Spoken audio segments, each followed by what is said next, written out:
جشن عید میلاد النبی، اس میں 3 حقیقتیں مسلم ہیں، ہمارے نزدیک بھی ان کے نزدیک بھی۔ نمبر 1 کہ اس کی ابتدا 604 ہجری میں ہوئی۔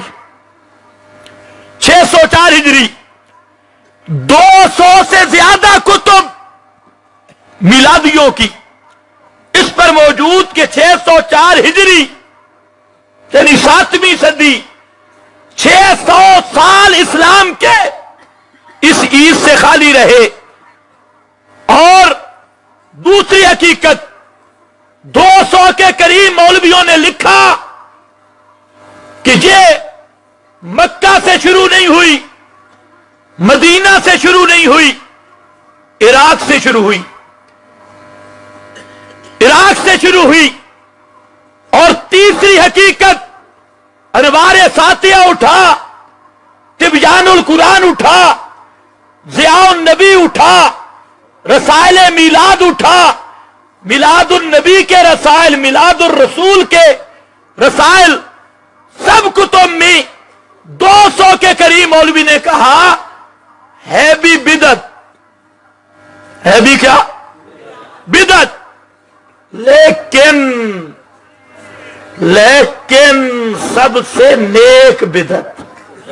تو تبیان القرآن والے نے لکھا سب سے نیک بدعت، باقیوں نے کہا بدعت حسنہ۔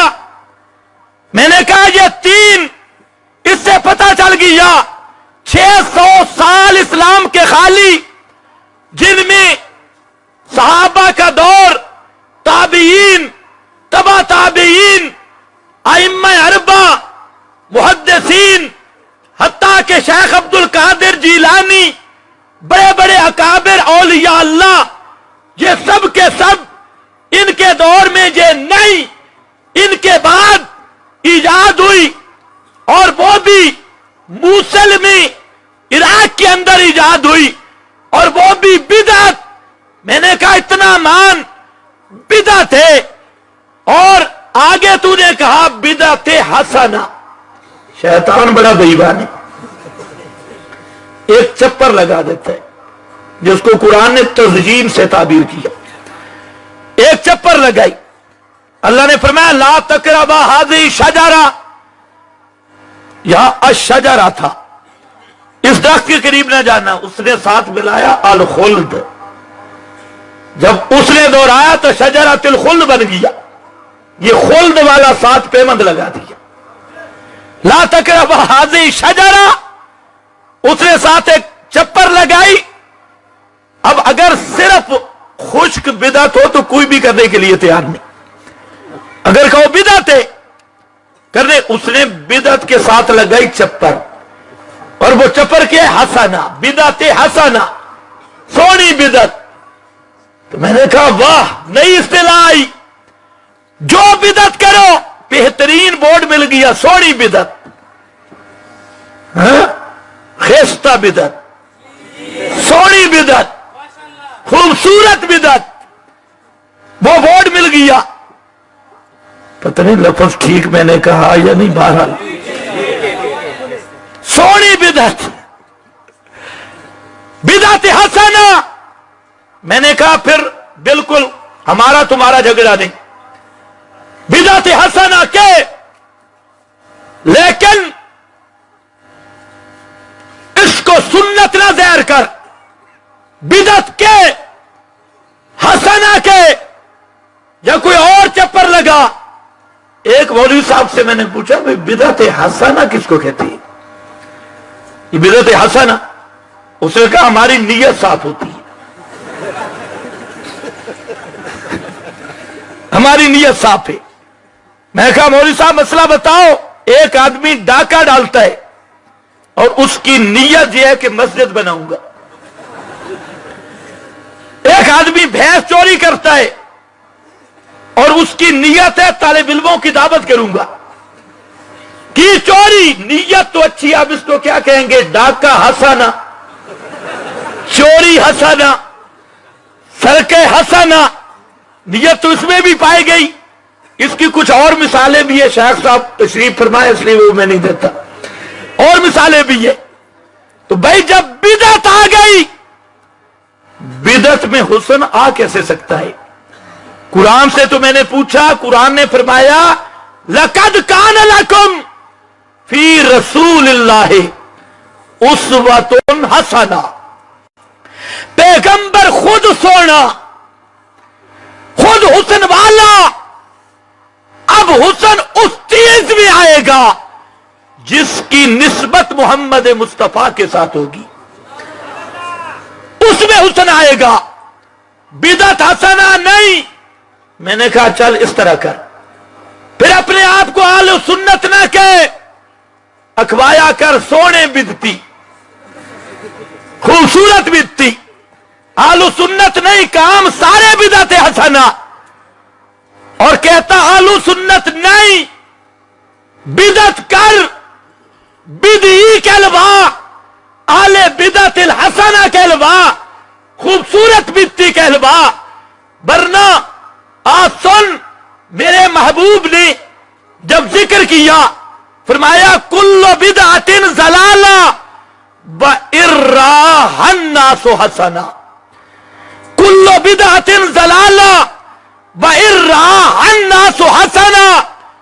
ہر بدعت گمراہی، ہر بدعت ضلالت، اگرچہ لوگ اس کو حسنہ قرار دیں اور لوگ یہ کہیں کہ یہ بدعت حسنہ ہے، حسنہ کا بیان بھی کریں، بہانہ بھی بنائیں. فرمایا کل بدعت ضلالہ وَإِرَّاهَا النَّاسُ حَسَنًا. اگرچہ لوگ حسنہ کہیں لیکن بدعت میں حسن نہیں. اور کبھی فرمایا کل بدعت ضلالہ کل محدثۃ بدعہ وکل بدعت ضلالہ. ہر دین میں نیا کام بدعت ہوگا اور ہر بدعت گمراہی ہوگی. پیغمبر کریم نے تو فرمایا کل بدعہ، اور یہ کل سور ہے موجبہ کلیہ کا. فرمایا ہر بدعت ضلالت اور موجبہ کلیہ کی نقیض سالبہ جزیہ ہوا کرتا ہے. اب اہل بدعت کہتے ہیں بعض البدع لیس بضلالہ. تو بعض البدع، بعض بدعتیں گمراہی نہیں. تو بعض بدعات کو حسنہ کہنا یہ پیغمبر کا بتایا ہوا موجبہ کلیہ کو توڑنا ہے. اور جو پیغمبر کے موجبہ کو توڑے وہ کبھی بھی ایماندار ہو سکتا نہیں. سری مخالفت رسول ہے. ایک وہ اب اشاعت التوحید آئے، انہوں نے کہا پیغمبر کریم آئے، 63 سال کی زندگی گزاری، 40 سال نبوت سے پہلے، 23 سال نبوت والے، 13 سال مکہ میں، 10 سال مدینہ منورہ میں. اور پیغمبر کریم نے جس مقصد کے لیے اللہ نے آپ کو مبعوث کیا اور جس مقصد کے لیے آپ کو رسول بنا کے بھیجا گیا، عظمتیں دے کر بھیجا گیا، آپ اس مقصد میں 100% کامیاب ہوئے. وہ پہنچایا الیوم اکملت لکم دینکم واتممت علیکم نعمتی. وہ آیا اور جب آپ جا رہے تھے آپ نے فرمایا ترکت فیکم امرین، ترکت فیکم امرین. اے کائنات والو، 2 چیزیں چھوڑ کے جا رہا. کتنی؟ 2 یا 3؟ اونچے بولو میں ختم کرتا ہوں. 2 یا 3؟ 2 یا 3؟ ترکت فیکم امرین. آئے ساری زندگی کیا دیا؟ اللہ نے فرمایا میرے محبوب پیغمبر بلغ ما انزل الیک من ربک، قرآن کی دعوت دے. آپ کا تبلیغی نصاب قرآن، اور ذکر بالقرآن، اتلو ذکر.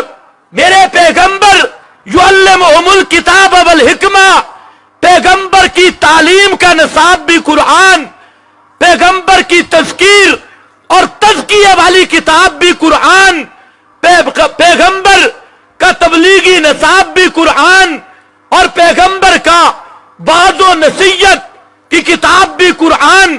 اللہ کے پیغمبر نے 23 سال کی زندگی اس قرآن کو بیان کیا، اسی کو پڑھایا، اسی کی دعوت دی، اسی کی تشریح کی، اسی کی تفسیر کی۔ جو تفسیر کی اس کا نام حدیث بنا، اس کا نام سنت بنا۔ متن قرآن تھا، اصل قرآن تھا، حدیث اس کی شرح تھی، اس متن کی توضیح تھی۔ اس لیے فرمایا آپ لائے قرآن اور اس قرآن کے پیغام کو پھیلایا، اسی کو نافذ کیا، اسی پر عمل کیا، اور عمل رسول کا نام، تشریع رسول کا نام سنت بن گیا۔ جب آپ جانے لگے فرمایا ترکت فیکم امرین، 2 چیزیں چھوڑ کے جا رہا ہوں، اور ان میں اولہما کتاب اللہ، اولہما کتاب اللہ، سب سے پہلی چیز ان 2 میں سے بھی اول نمبر کتاب اللہ، فیہ الہدی، وہی ہدایت کا مرکز، ہدایت کا منبع، ہدایت کا ماخذ، ہدایت کا سرچشمہ، فیہ الہدی، پوری ہدایت اسی میں۔ اور دوسری روایت میں فرمایا من ابتغى الہدی فی غیرہ قد اضلہ اللہ، جو اس سے ہٹ کر دنیا کی کسی کتاب میں ہدایت کی تلاش کے لیے نکلا، دنیا کی کسی کتاب میں حق کی تلاش کے لیے نکلا، من ابتغى الہدی، اس کتاب سے ہٹ کر ایمان تلاش کرنے کے لیے، ہدایت تلاش کرنے کے لیے کسی اور کتاب کی طرف منہ کیا، ابتغاء توجہ کی، فرمایا قد اضلہ اللہ، قیامت تک اس کو ہدایت کی پٹڑی نصیب نہیں ہو سکتی۔